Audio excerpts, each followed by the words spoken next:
안녕하세요, 정호입니다. 오늘은 투자하실 때 상당히 도움이 될 수도 있는 피어 앤 그리드 인덱스 공포 탐욕 지수에 대해서 알아보는 시간 갖도록 하겠습니다. 이 공포 탐욕 지수가 뭐냐?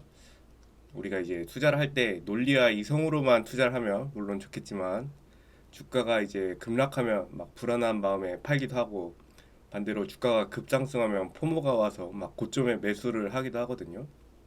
사람이기 때문에 이 공포 탐욕 지수는 이런 감정 상태를 수치한 지수라고 생각하시면 이해가 쉽습니다. 근데 이런 감정을 어떻게 수치하냐? 그것은 뭐 아주 훌륭하고 공부를 많이 하신 우리 경제학 박사님들께서 또 고뇌를 또 많이 하시고 잘 설계를 해서 만들었겠죠. 그러니까 우리는 그걸 잘 이용만 하면 된다. 공포 탐욕 지수가 지금은 29 공포 단계에 있는데 0에서 25는 극단적 공포, 25에서 45는 공포, 45에서 55는 중립, 55에서 75는 탐욕, 75부터 100은 극단적 탐욕입니다. 최근에 극단적 공포였던 걸로 알고 있는데 그래도 조금 몰랐네요. 이게 공포에 있다는 거는 이성적으로 판단했을 때, 감정을 배제했을 때, 그러니까 이제 원래 가치보다 공포 감정 때문에 낮게 거래가 되고 있다고 보시면 됩니다. 그에 비해서 이게 막 그리드, 익스트림 그리드에 있으면 원래 가치보다 이제 높은 가격에 거래가 되고 있다고 봐도 되겠죠. 이 공포 탐욕 지수에 대한 FAQ 한번 읽어보도록 하겠습니다. 공포 탐욕 지수가 뭐냐? 적정 가격인지를 측정하는 지수다. 공포는 주가를 하락시키는 경향이 있고 탐욕은 이제 반대 효과를 가져온다는 논리를 베이스로 만든 이론이라고 하네요. 공포 탐욕 지수를 어떻게 계산하냐? 이 일곱 가지 지표를 종합해서 만들었다고 하는데요. 시장 모멘텀, 주가 강도, 주가폭, 풋콜 옵션, 정크본드 수요, 시장 변동성, 안전자산 수요 이렇게 일곱 가지 지표고요. 이 일곱 가지 지표 현재 수치가 이제 평균 수치에서 얼마나 벗어났는지 이 차이를 보는 거고요. 이제 일곱 가지 지표와 동일한 가중치를 10분의 1씩 두고 있다고 하네요. 0이면 최대 공포, 100이면 최대 탐욕이라고 합니다.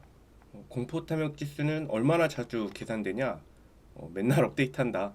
이거 보면은 실제로 맨날 왔다 갔다 합니다. 장 시작하고 보면은 공포 탐욕 지수는 어떻게 이용해야 하냐? 이 공포 탐욕 지수는 시장의 분위기를 측정하는데 이용하라고 하네요.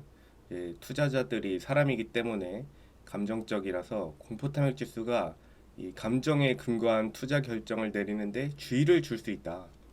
그리고 다른 분석 툴하고 같이 이용하면 시장 심리 평가에 유용하다고 하네요. 이 공식적인 설명은 이렇다고 합니다. 각 지표에 대한 자세한 설명도 나와 있거든요. 우선 시장 모멘텀 같은 경우는 S&P 500, 125일 이동평균선과의 차이를 보는 건데 지금은 이평선보다 실제 주가가 아래에 있죠. 그래서 현재 공포 상태고요. 주가 강도는 52주 신고가 종목하고 52주 신저가 종목의 비율입니다. 이게 0보다 올라가면 그리드, 내려가면 피어인데 현재는 익스트림 피어입니다. 52주 신저가인 종목이 많은 것 같네요. 그 다음은 주가폭인데요. 이 상승 주식의 거래량과 하락 주식의 거래량 차이인데 이게 낮거나 음수면 공포라고 하네요. 아무래도 분위기를 타면 상승 주식에 너도나도 몰리기 때문에 지표로 이용되는 것 같아요. 그리고 풋콜 옵션, 풋대콜 비율이 1보다 높아지면 공포, 낮아지면 피어라고 합니다. 1보다 높으면 이제 하락에 많이 베팅을 했다는 거죠. 현재는 익스트림 피어네요.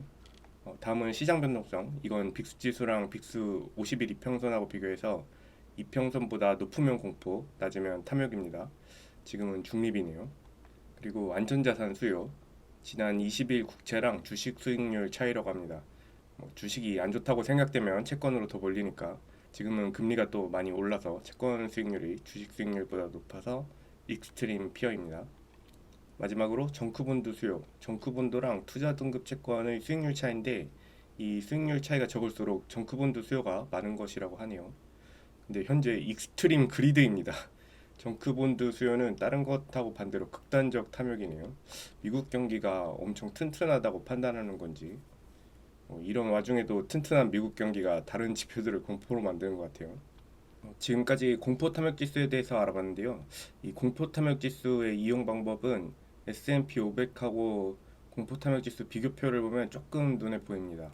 이 빨간색이 S&P 500이고 파란색이 공포 탐욕 지수인데요. 이게 후행 지표라서 지나고 보면 물론 맞을 수밖에 없기 때문에 공포 탐욕 지수와 주가 등락은 연관성을 갖고 있겠죠. 그래서 공포 탐욕 지수가 높을 때 팔고 낮을 때 사면 좋긴 하겠다. 물론 불가능하겠죠. 근데 이게 공포 탐욕 지수의 절대적 값과 주가의 절대적 값은 연관성이 없어 보인다. 공포 탐욕 지수가 이제 20에서 80이 됐다가 다시 20이 됐다고 해서 주가도 뭐 100에서 150 갔다가 다시 100으로 가는 게 아니라는 거죠. 공포 지수는 다시 20으로 내려갔지만 뭐 주가는 120이나 130으로 덜 떨어질 수도 있는 거고 아니면 80까지 더 떨어질 수도 있는 거고. 그래서 이 지표는 타이밍을 잡는 용도로 쓰는 게 조금 적절해 보이네요. 특히 매도보다는 매수 타이밍 잡는 데 쓰는 것이 더 적절해 보입니다. 뭐 다들 우상향한다고 보고 투자하시는 거잖아요.